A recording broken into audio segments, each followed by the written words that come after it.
I just did a full body push-pull workout that took me about 45 minutes total. I'm gonna walk you through all the specific exercises.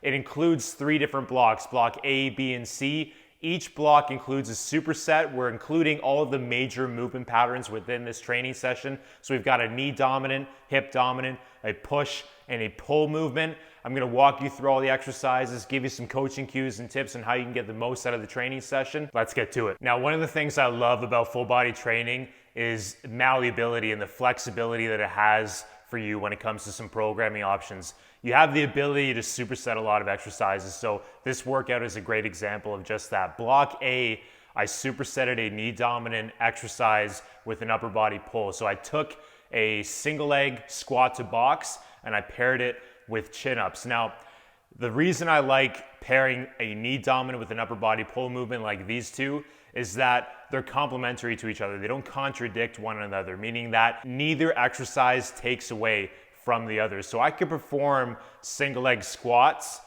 and it's not gonna affect my performance on the chin-up because I'm not using the same muscles or using the same movement patterns within each of these exercises. So I started off the session, I did a couple of sets body weight of single leg squat to box just to get the legs warmed up a little bit.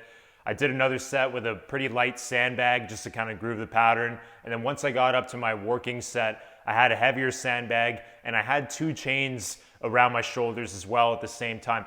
A couple things, I like using the sandbag for a lot of single leg exercises, especially when I'm doing front loaded stuff, is because the variability of the weight really challenges your core as you're doing this movement. Now, also too with the chains, now the chains obviously look pretty cool when you're using them, but it's not just about how cool they look, it's the effect that it has on the lower body. Now, when you're doing single leg exercises or even just front loaded exercises, the limiting factor with how much weight you can use for the movement is gonna be your upper body. So your legs can handle a lot more weight, hopefully, than your upper body can. So by the time you reach a weight that's really gonna be challenging your upper body, your arms to hold that weight, your legs can probably handle more weight. So to continue to add load to your legs while still being in a front loaded position, chains are a really good option too, because it allows you to basically bypass the arms and allow you to get all that load directly towards the legs. So for the single leg squat to box, I did 3 sets of 6 repetitions each side. After I got to my working weight, so I did a couple of warm-up sets, like I said, body weight and then a lighter sandbag, got up to my working weight there. I did a set of 6 on both sides, rested for about 30 to 60 seconds between each leg, because that's something that you want to consider too when you're doing your own workouts, is when you're doing single leg exercises, you don't need to do the other side right away. Give yourself some time to recover between sets so you can get the most out of the second side. Okay, another thing too to think of when you're doing single-sided exercises is that for myself personally, my right leg is a lot stronger. I always start off the sets with my right leg so I can use that as an indication to dictate what weight I should be using for my left side. Now you might be thinking a lot of times people will start off with their weaker side first because they think they're the most fresh and they can handle the most weight.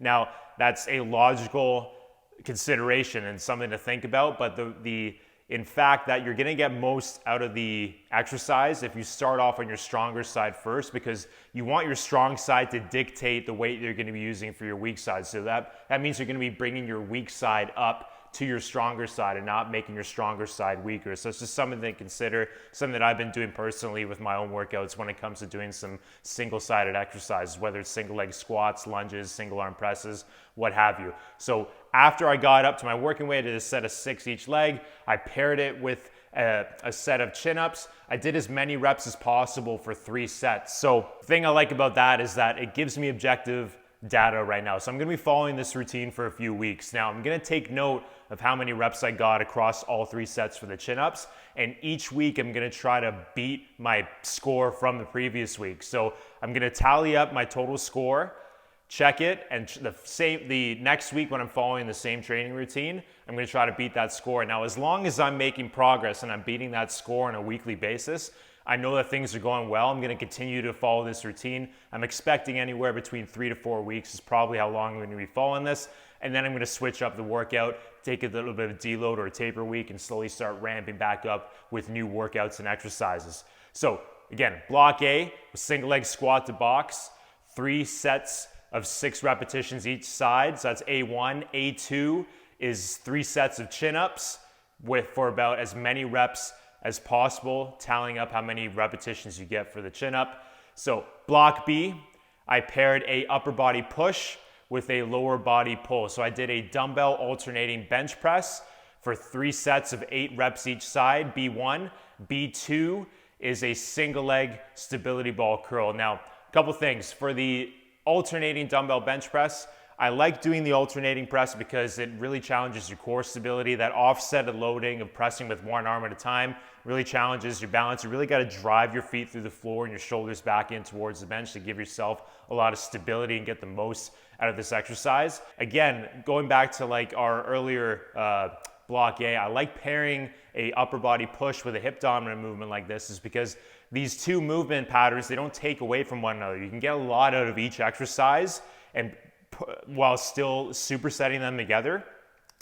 And performing one isn't gonna hinder your performance in the other one, right? So you can go pretty heavy for the dumbbell presses and still get the most out of your leg curls and vice versa. So with the single leg stability ball curl, I want you to consider like this coaching cue here. When you curl the ball in closest to your body, your shoulder, your hip, and your knee should be stacked in one straight diagonal line, okay? That's gonna help you get the most out of the workout so you feel it the most in your hamstrings and your glutes as you're slowly straightening your leg and controlling that eccentric portion of the movement. So for sets and reps, what I did was I did 3 sets of 8 each side on the dumbbell alternating bench press, and I did about 8 to 10 per side on the single leg stability ball curl. Block C, I simply paired a upper body push with an upper body pull. I basically did a bicep and a tricep finisher. So I used what's called a density set. So I set a timer for 8 minutes and I tried to perform as many rounds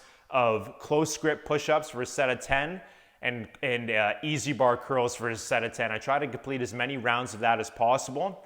By the time the timer reached about 1 minute, I started breaking down those sets into sets of 5. So instead of doing 10 reps of each, I broke it down into 5 reps of each. I took note of how many reps I got total within that time frame.